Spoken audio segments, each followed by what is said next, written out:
বর্ষা বাড়তেই মাথাচাড়া দিচ্ছে ডেঙ্গি। এক মাসে রাজ্যে ডেঙ্গিতে আক্রান্ত হয়েছেন 833 জন। 24শে জুলাই পর্যন্ত রাজ্যে মোট ডেঙ্গি আক্রান্তের সংখ্যা 2161। সব থেকে বেশি আক্রান্ত হয়েছে মালদায় 313 জন। এছাড়া উত্তর 24 পরগনায় আক্রান্তের সংখ্যা 305 জন। কথা বলবো সন্দীপ সরকার, প্রতিনিধি রয়েছেন এই মুহূর্তে আমাদের সঙ্গে। সন্দীপ, বর্ষার প্রভাব বাড়তেই ডেঙ্গি আক্রান্তের সংখ্যাও তো পাল্লা দিয়ে বাড়ছে, জেলার ছবিটাও জানতে চাইবো তোমার থেকে। একেবারেই তাই। যেখানে এই মুহূর্তে সর্বত্র ইনফ্লুয়েঞ্জার একটা দাপট দেখা যাচ্ছে, সেই ইনফ্লুয়েঞ্জার দাপটের মাঝখানেই কিন্তু ডেঙ্গি আক্রান্তের সংখ্যা বাড়ছে, যেটা রীতিমতো ভাবনায় ফেলেছে স্বাস্থ্য বিশেষজ্ঞদের। তার কারণ হচ্ছে যে বর্ষা পড়তে না পড়তেই এই ডেঙ্গির ছড়াছড়ি তা কিন্তু তাদেরকে চিন্তায় রাখছে। কেননা একদিকে যখন ইনফ্লুয়েঞ্জা নিয়ে অ্যাডভাইজারি জারি করতে হচ্ছে স্বাস্থ্য দপ্তরকে, ঠিক সেই জায়গায় ডেঙ্গির আক্রান্তের সংখ্যা বাড়া তা কিন্তু উদ্বেগের। যেটা এখনো পর্যন্ত স্বাস্থ্য দপ্তরের থেকে পাওয়া পরিসংখ্যানে আমরা দেখতে পাচ্ছি যে সব থেকে বেশি ডেঙ্গি আক্রান্ত চলতি বছরে এখনো পর্যন্ত মালদা জেলা থেকে নথিভুক্ত হয়েছে। সেখানে 300-রও বেশি মানুষ আক্রান্ত হয়েছেন। একই রকম ভাবে মালদার পরে উত্তর 24 পরগনা, সেখানেও 3 শতাধিক মানুষ এখনো পর্যন্ত ডেঙ্গিতে আক্রান্ত হয়েছেন। এরপরে রয়েছে মুর্শিদাবাদ, সেখানেও 250-রও বেশি মানুষ ডেঙ্গিতে আক্রান্ত। তারপরে হুগলি এবং কলকাতা।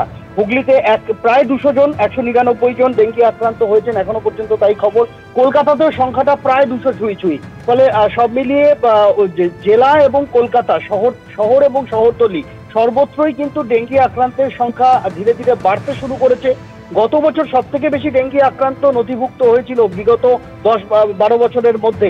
সেই পরিস্থিতি যাতে এবার না আসে তার জন্য আটঘাট বেঁধে নামতে চাইছে স্বাস্থ্য দপ্তর। তবে এখনো পর্যন্ত ডেঙ্গির যা চিত্র তাতে কিন্তু তাদের চিন্তার ভাঁজ থেকে যাচ্ছে, কেননা পরিস্থিতি হাতের বাইরে চলে যেতে পারে এরকম আশঙ্কা কিন্তু তারা করছে। ধন্যবাদ সন্দীপ। জলে ভাসছে 73টি প্রাইমারি স্কুল এবং 29টি হাই স্কুলের বই খাতা। নৈহাটিতে স্কুল পরিদর্শকের অফিসও জলে ভাসছে, দফতরের বাইরে রয়েছেন কর্মীরা।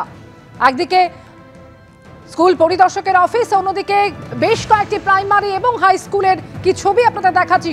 সমীরণ পাল, কথা বলবো, আমাদের প্রতিনিধি রয়েছেন এই মুহূর্তে। সমীরণ, ঠিক কি অবস্থা এই স্কুলগুলির?